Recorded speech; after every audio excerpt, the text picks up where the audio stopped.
ନିଗଡ଼ ନିଦରେ ଶୋଇଥିଲା ପାକିସ୍ତାନ। ଭାରତ ଏପରି ଭାବରେ ପ୍ରତିଶୋଧ ନେବ ପାକିସ୍ତାନ କେବେ କଳ୍ପନା ବି କରିନଥିଲା। ହେଲେ ଠିକ୍ ରାତି 1:45ରେ ପାକିସ୍ତାନରେ ଶୁଭିଲା ଗର୍ଜନ। ଭୟଙ୍କର ଗର୍ଜନ ଶୁଣି ସମସ୍ତେ ରାସ୍ତା ଉପରକୁ ଧାଇଁ ଆସୁଥିଲେ ଆଉ ଆତଙ୍କବାଦୀ ଖସିଯିବାକୁ ଚେଷ୍ଟା କରୁଥିଲେ। କିନ୍ତୁ ଅନ୍ଧାର ରାତିରେ ଭାରତର ଅତର୍କିତ ଆକ୍ରମଣ ଯୋଗୁଁ କେହି ଖସି ପାରିଯାଇନଥିଲେ। ଭାରତର ଲଢୁଆ ରାଫେଲ ଦେଖାଇଦେଲା ତାର ଶକ୍ତି। ଅନ୍ଧାର ରାତିରେ ଶବର ଗଦା ପାଲଟିଗଲା ପାକିସ୍ତାନ। ଆତଙ୍କବାଦୀଙ୍କୁ ମାରି ରକ୍ତର ନଦୀ ବୁହାଇବା ପରେ ସୁରକ୍ଷିତ ଭାବରେ ଚାଲି ଆସିଥିଲା ରାଫେଲ ଓ ଭାରତୀୟ ଯବାନ। ଆତଙ୍କବାଦୀ କେବେ କଳ୍ପନା କରିନଥିଲେ ଭାରତ ଏତେ ସାଂଘାତିକ ଭାବରେ ନେଇପାରେ ପ୍ରତିଶୋଧ। ପାକିସ୍ତାନ କେବେ ଭାବିନଥିଲା ଭାରତ ରାତି ଅଧରେ ପଶେଇ ଗଡ଼ାଇ ଦେବ।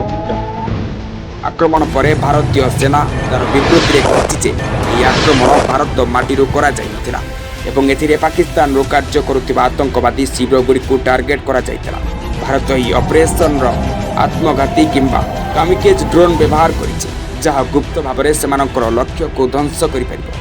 ଭାରତ ପକ୍ଷରୁ ଏୟାର ଷ୍ଟ୍ରାଇକ୍ ପରେ ଅପମାନରେ ପାକିସ୍ତାନ କ'ଣ କରିବ କିଛି ଭାବିପାରୁନି। ଅନ୍ତର୍ଜାତୀୟ ସ୍ତରରେ ଲଜ୍ଜିତ ହେବାକୁ ବଞ୍ଚିବାକୁ ଭାରତ ଉପରେ ମିଛ ଆରୋପ ଲଗାଇବା ଆରମ୍ଭ କରିଛି। ଏପଟେ ନୂଆଦିଲ୍ଲୀରେ ରହି ପାକିସ୍ତାନ ଓ ପିଓକେରେ ଭାରତୀୟ ସେନାର ଅପରେସନ ସିନ୍ଦୁର ମନିଟରିଂ କରିଥିଲେ ପ୍ରଧାନମନ୍ତ୍ରୀ। ସିଡିଏସ୍ ବରିଷ୍ଠ ଗୋଇନ୍ଦା ଅଫିସର ଜାତୀୟ ସୁରକ୍ଷା ପରାମର୍ଶଦାତା ଅଜିତ ଡୋଭାଲ ତାଙ୍କୁ ବାରମ୍ବାର ସ୍ଥିତି ସମ୍ପର୍କରେ ଅବଗତ କରାଇଥିଲେ। ସ୍ଥଳସେନା, ବାୟୁସେନା ଓ ନୌସେନା ମୁଖ୍ୟଙ୍କ ସହ ଅପରେସନ ସିନ୍ଦୁର ନେଇ ଆଲୋଚନା କରିଥିଲେ ପ୍ରଧାନମନ୍ତ୍ରୀ। ଗତକାଲି ସନ୍ଧ୍ୟାରୁ ବିଳମ୍ବିତ ରାତି ଯାଏଁ ସ୍ଥିତି ଉପରେ ନଜର ରଖାଯାଇଥିଲା। ଆଟାକରେ ଭାରତୀୟ ସେନା କାମିକାଜ ଡ୍ରୋନ୍ ବ୍ୟବହାର କରିଥିଲେ। ସେପଟେ ପାକିସ୍ତାନ ପ୍ରଧାନମନ୍ତ୍ରୀ ସେହବାଜ ସରିଫ କହିଛନ୍ତି ଭାରତ ପକ୍ଷରୁ ମିଲିଟାରୀ ଆଟାକ୍ କରାଯାଉଛି। ପାକିସ୍ତାନ ଏହାର କଡ଼ା ଜବାବ ଦେବ। ଗତ ଏପ୍ରିଲ 22ରେ ପହଲଗାମରେ ଆତଙ୍କୀ ହମଲାରେ 26 ଜଣ ପର୍ଯ୍ୟଟକଙ୍କ ମୃତ୍ୟୁ ଘଟିଥିଲା। ଏହାର ପ୍ରାୟ 2 ସପ୍ତାହ ପରେ ଅପରେସନ ସିନ୍ଦୁରରେ ଭାରତର ହମଲାର ପ୍ରତିଶୋଧ ନେଇଛି।